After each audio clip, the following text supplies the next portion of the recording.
Hey there, beautiful souls, and welcome to another episode of Pain to Power, empowering you to heal from trauma, loss, and emotional wounds. I'm your host, Jill Ripley, and I'm here to help you remember who you truly are beneath all the noise. A lot of what I share here is inspired by my book, Empowered by the Storm, Releasing the Past and Embracing the Light.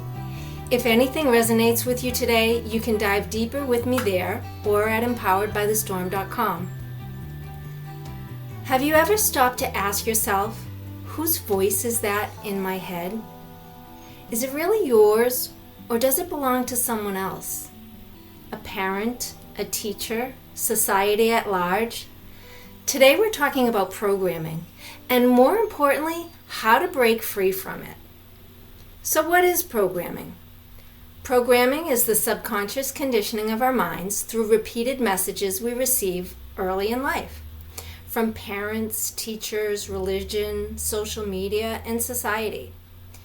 These messages shape our beliefs about what love is, what success looks like, how we should behave, and who we're allowed to be. Some examples are, good girls don't speak up. Real men don't cry. You have to earn love by being useful.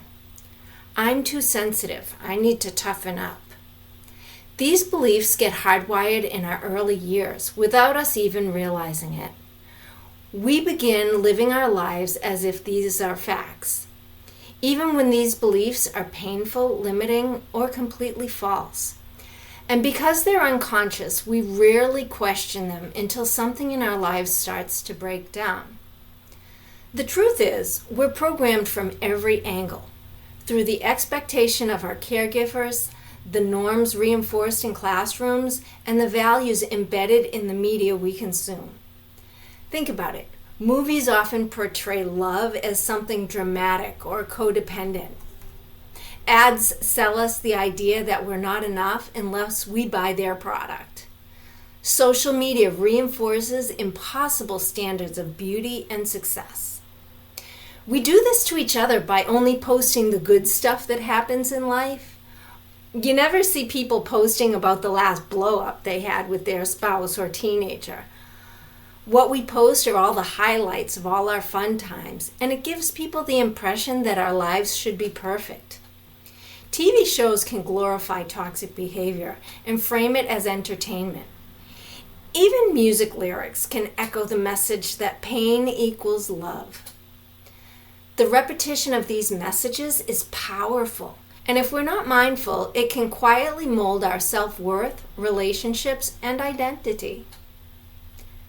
When we grow up in households where fear, trauma, or constant bickering is the norm, that chaos becomes our baseline. Even if it was painful, it's what we knew, and the nervous system clings to what's familiar, not necessarily what's healthy. So we internalize messages like, love is loud, peace doesn't last, or I have to tiptoe to stay safe. That kind of environment programs us to normalize dysfunction, to expect instability, to mistrust calm, to brace for the next explosion. And unless we pause to question those inherited beliefs, we end up recreating those patterns in our adult lives. Not because we want to suffer, but because the nervous system is simply following the script it was given. Healing begins when we realize that we're allowed to rewrite that script. From the moment we open our eyes, we're being shaped, not just by our families, but by the world around us. Society sends us constant messages about who we're supposed to be, what beauty looks like, how success is defined, what roles we should play based on our gender, race, or class. The media reinforces this conditioning every day in movies that romanticize toxic love, in TV shows where the strong silent type is glorified, and in ads that tell us we're not enough unless we buy the next product promising confidence or youth. Even social media, with its perfectly curated highlight reels, subtly trains us to compare, conform, and seek validation outside ourselves. These narratives creep in quietly, shaping our beliefs, behaviors, and self-worth until hopefully one day we wake up and realize we've been living someone else's script. The good news is we can rewrite it. For much of my life, I was running on programming that told me I had to be strong all the time, that showing emotion was weakness and meant not needing anyone. But guess what? That story wasn't mine. It was inherited. My childhood was filled with abandonment, loss, and moments where I had to grow up way too fast. I absorbed the belief that I needed to take care of everything on my own, to be the strong one. It took years of inner work to realize that strength isn't about shutting off your needs. It's about honoring them. I carried so much fear around being too much or too emotional. Not being emotionally mature enough to understand these feelings, I acted out by rebelling and pushing boundaries. Not because I wanted to cause trouble, but because I didn't know how else to express the deep pain inside me. Deep down, I was aching for someone to really see me, to recognize the hurt behind the behavior, the chaos behind the cry for connection. It wasn't until I got sober at age 46 that I even realized how deeply I had been programmed. Before that, I was just surviving, numbing the pain, pushing through life on a day-to-day basis, playing the roles I thought I had to play. Sobriety stripped away the noise. It was like waking up from a long, restless sleep.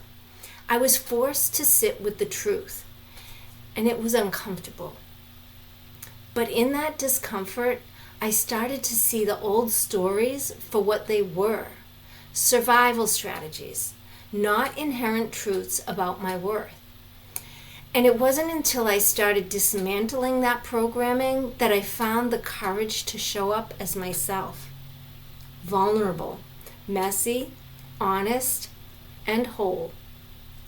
Sobriety didn't just give me clarity, it gave me access to who I really was beneath the conditioning. Neuroscience tells us that the brain is most susceptible to programming from ages 0 to 7.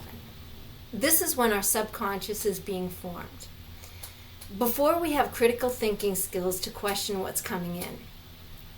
We're in a theta brainwave state, which is like a sponge for our beliefs, especially the emotional ones. As adults, our brains run 95% of the time on subconscious autopilot. That means unless we consciously rewire those beliefs, they keep running our lives, from our relationships to our careers, to how we treat ourselves when we make a mistake. But here's the good news. Thanks to neuroplasticity, our brains have the ability to change. We can reprogram our inner dialogue. Studies show that consistent repetition of new thoughts, especially when paired with emotion, begins to form new neural pathways. This is why practices like meditation, journaling, visualization, and affirmation are more than just feel-good fluff. They're powerful tools for transformation. Now, I want to talk to you about how to spot your programming. Start by paying attention to your internal dialogue. When you have a thought that's not empowering, ask yourself, whose voice is that? Does this belief serve me or does it shrink me? What did I learn about love, success, and safety growing up? Some signs of unhelpful programming are things like harsh self-talk, like, I'm so stupid. Why do I always mess things up? No one's ever going to love me the way that I am. I should be further along by now. What's wrong with me? I can't do anything right. I'm such a failure. And then there's the people-pleasing, like saying yes to commitments you don't have time for or energy for because you're afraid to disappoint someone. Constantly apologizing, even when you haven't done anything wrong. I see people do this all the time, and I will say to them, no need to say sorry, you didn't do anything wrong. Because I want people to be aware that they don't have to say sorry all the time. And then agreeing with opinions you don't actually believe in just to avoid conflict. Feeling anxious or guilty when someone is upset with you, even if you've done nothing wrong. Or pretending to be okay when you're not. And what about the fear of being seen or heard? Like holding back your questions or ideas because you're afraid of sounding stupid. Avoiding eye contact or shrinking your posture. Staying silent in conversations even when you have something to say. It's time to start to reframe these limiting beliefs. Instead of saying, I'm not good enough, say, I'm inherently worthy. Instead of saying, I must earn love, say, I'm lovable just as I am. Instead of saying, people always leave, say, the right people stay, and I stay for myself. Instead of saying, my worth depends on my productivity, say, I'm valuable simply because I exist. This work doesn't happen overnight. It's a process. But each time you question a belief and choose a more empowering one, you're creating freedom. Other aspects of reprogramming include having awareness. You can't change what you don't notice. Start by catching the old scripts in action. Have compassion. You learned these beliefs to survive. Thank them and then release them. And then by repetition. Use affirmations, journaling, and meditation to imprint new beliefs. I take time every morning to start with these practices, and it sets me up for success. And surround yourself with truth. Listen to podcasts that empower you, read books that nourish your soul, and spend time with people who reflect your true self back to you. If you're spending time with people who make you feel uncomfortable or small, you have not found your tribe. Practice speaking your truth, even when your voice shakes. Every time you show up as your real self, you weaken the grip of the old story. And celebrate your progress. Even small shifts matter. The more you acknowledge your growth, the more momentum you build.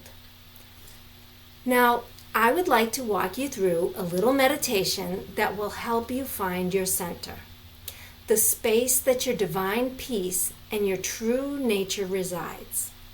If you can indulge me for just a few minutes, I think you will find this practice one that you can return to again and again when you're feeling overwhelmed, out of sorts, or confused. Now, I want you to start by taking 3 full breaths. Start by breathing in until you reach the very top of your head, and then slowly release until you have fully emptied your lungs.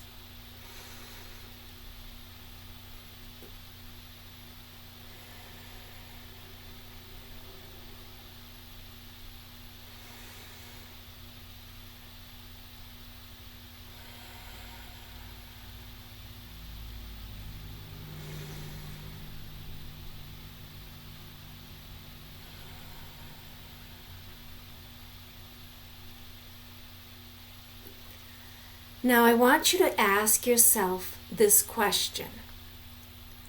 What would it feel like to go back in time before my life's experiences began?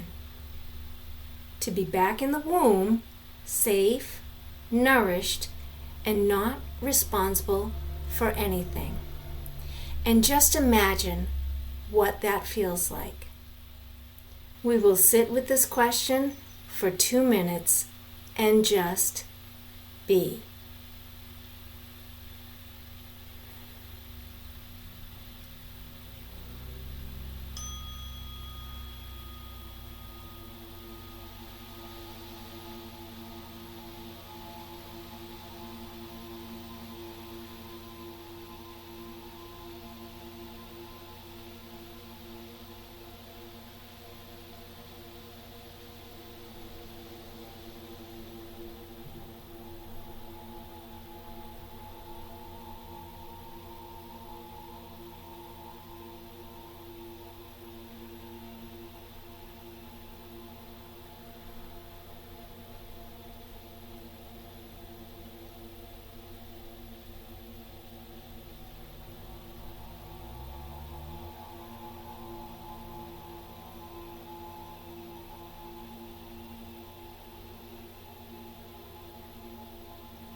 Welcome back.